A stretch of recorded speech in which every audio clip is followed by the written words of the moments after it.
The Dodd-Frank Wall Street Reform and Consumer Protection Act has brought sweeping changes to the financial industry and many unintended consequences to the energy industry.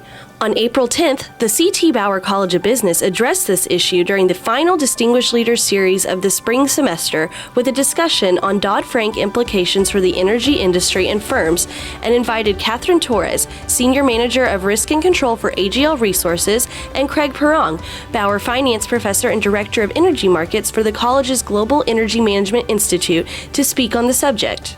It's sort of peculiar that commodities and energy were sort of brought into Dodd-Frank the way that they were, because supposedly the whole reason for Dodd-Frank was to address systemic risks to try to prevent the recurrence of another crisis like occurred in 2007 and 2008, in which really the energy and the commodity businesses were, if anything, innocent victims or bystanders. But nonetheless, Frank and Dodd has a variety of provisions that are aimed specifically at the energy business and at the commodity business generally. And I think that the industry is going to face a lot of challenges going forward.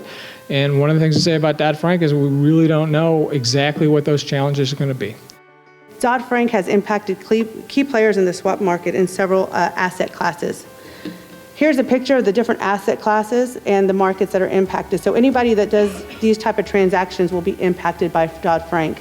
Interest rate swaps, credit swaps, equity swaps. Other commodities are where metals and natural gas fall into, weather derivatives fall into that. And then you have FX, which are foreign currency swaps.